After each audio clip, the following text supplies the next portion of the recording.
Qendra për Shëndet Global bashkë me Institutin e Psikologjisë, tash e 6 vite po bohen që jena të marrë me këtë pjesën e ndihmës së parë psikologjike, edhe përmes shumë projekteve të ndryshme, tash edhe me KCSF-n, tu provu me mbajt gjallë iniciativa të tilla që me ju shërby qytetarëve duke ju ofruar ndihmën e parë psikologjike. Këtu shfrytëzoj rastin edhe me falenderu shumë vullnetarët që e kanë shprehë dëshirën edhe motivin që çdo herë po janë këtu për neve dhe për qytetarët të cilët po shprehin shqetësime të ndryshme.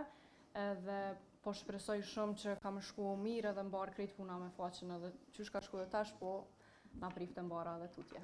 Jeni lumtur që kemi pas mundësi me përkrah një projekt të tillë, ku nuk është një projekt tick in the box vetëm për hir të bërit projekt, por është një projekt që ka ndikim, që është në shërbim të qytetarëve, të njerëzve, ku i përfshin edhe studentët me punën e tyre, i ngrit kapacitetet edhe profesionale, edhe akademike të studentëve, po edhe më e mira dhe më e madhe është që ka përfshirje të qytetarëve, edhe ka ndihmës për grupe që ka nevojë, grupe të cënueshme, se shëndeti mendor është bën një temë me të drejtë e diskutueshme në shumë forume, në shumë vende që beson në për familje, po prap në një prizëm ende mbetet një nevojë që shpesh edhe për disa persona dhe grupe edhe luks që besa për shkak edhe mosmundësisë së trajtimit të duhur që në institucione publike për ato private tashmë veç dihet edhe si shkon procedura e trajtimeve të tyre. Prandaj si KCSF jemi të gëzueshëm që kemi pas mundësi me kontribu me fond për këtë projekt, po puna edhe merita normalisht është e Qendrës për Shëndet Global, Institutit Psikologjisë, edhe ky rilancim shpresoj që ka me kontribu që shoqënia me u vedisu, qytetarët me e përdor sa më shumë, edhe që tha edhe propa që ky ekosistemi me funksionu edhe me prodhu dinamika të reja edhe pozitive për keq qytetarë. Faleminderit shumë edhe ju shkollë shumë valë, shpresojmë që kena pas bashkëpunime edhe të tjera. Kolegët e mi edhe shumica e studentëve tanë këto e dinë, domethënë jemi të jetu në një kontekst edhe në një kohë ku çdo i katërti person në një farë mënyrë ka ose lëngon në një farë mënyrë prej problemeve të shëndetit mendor. Unë kjo është një statistikë zyrtare për organizatës botërore të shëndetësisë dhe besoj që Kosova në një masë të madhe plus minus gjendet në kuadrin e statistikave.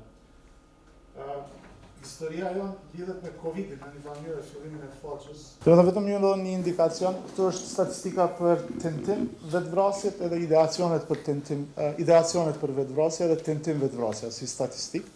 Do të kemi të bëjmë me vetë raportim. Nëse e shifni për një trajektoren, është në rritje eksponenciale prej vitit 2006, kur kemi fillu me këtë hulumtim, deri në vitin 2024, kur rritja është prej 8.1%, deri në 20% në ideacione, ose në ideacione të vetvrasjes, dërsa tentim vetvrasjes ka një rritje prej 3.5 deri në 10%.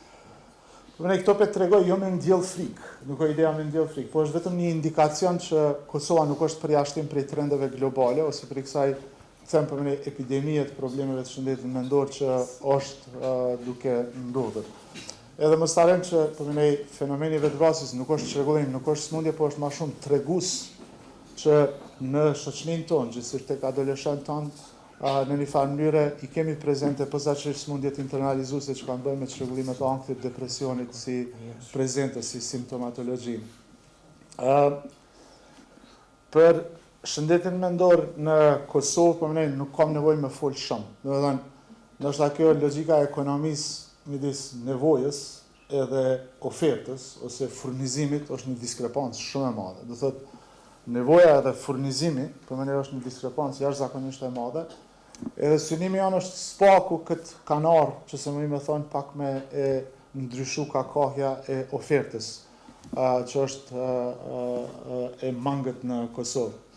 Faqja përmenoj si faqe, tash ma herët, do më thonë, kemi një histori, do më thonë, kemi mësu këgja shumë prej gabimeve tona, për shpresoj, cilat faktikisht nuk kemi me i përsërit tash e tutje.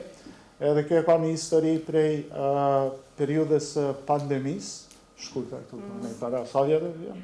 4. 2020, po. Jo, 6.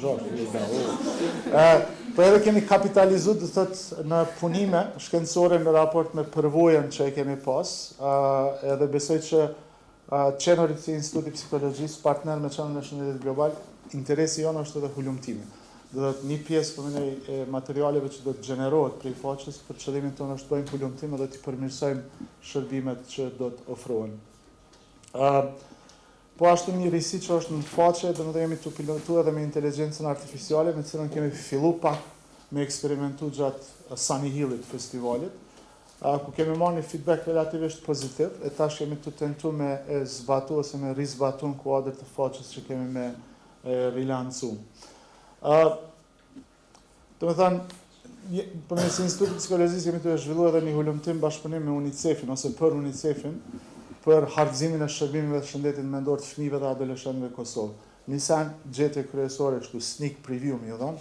Do me thënë është që shërbimet janë super të fragmentuar. Do me thënë kuptimin e asaj që shërbimet e shëndetit mendor në shëndetësi, në edukim, qendra për punë sociale, sektor privat, sektorin e shoqërisë civile, do të thënë nuk kanë kurfar komunikimi me njëra tjetrën.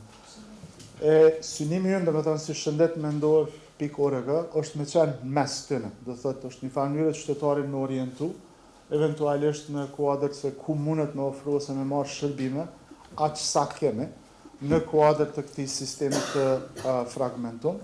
Këtu me ngjyrë pak më të vizhlueshme e keni shëndetësinë publike ose shëndetësinë sektorin publik, ku vullnetarët tonë i referojnë rastet që kërkojnë referim. Do të thonë na i referojmë rastet vetëm në institucionet publike për arsye specifike.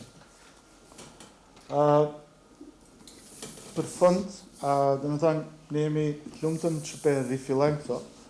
Këtu po do me fillu me i falendru studentët të nivelit master, sepse kjo ka fillu në një farë mënyrë prej një lande gjatë pandemisë, mani ka vazhdu prej një lande tjetër shëndeti mendor online që e kemi në kuadër programit master, ku student Diona, Djelza, të tjerë për ne kanë punu në rikrimin e materialeve, mande kemi vendos me zhvillu matutje.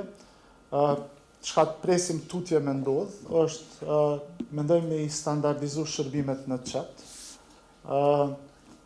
Jemi të punu për një strategji të qëndrueshmërisë, posaçërisht tu kemi synim të krijojmë një dialog me institucionet publike. Synimi jonë është me fillu dialogun me institucionet publike, për shkak se politikat aktuale dhe strategjitë aktuale të Ministrisë së Rinisë dhe Shëndetësisë përputhen me aktivitetin ne që jemi duke e bë. Edhe ideja është që kadal të fillojmë të komunikojmë me ta dhe të krijojmë një bashkëpunim më thelbësor edhe më të qëndrueshëm. Kjo ke vesh një prezantim shumë i shkurt, të thënë pak ju kontekstualizu ku jemi. Edhe nëse ktheheni dhe prekni atë videon, butoni video psikoedukuese, kom e na çu drejt e të disa si po i qeni si foldera. Që kur e prekim njërin pikë këtyre folderave, për shembull vështirësinë për më u përqendru, kanë na dalë dy video. Njëra është për shembull për me kuptu se pse kemi vështirësi me u përqendru, edhe tjetra është një video tjetër është për me bu aktivitete për me rrit vëmendjen. Do të thonë ka dy synime, njëra është për me mësu për çata dhe tjetra është për me u ballafaqu veten me çat vështirësi që po e kemi.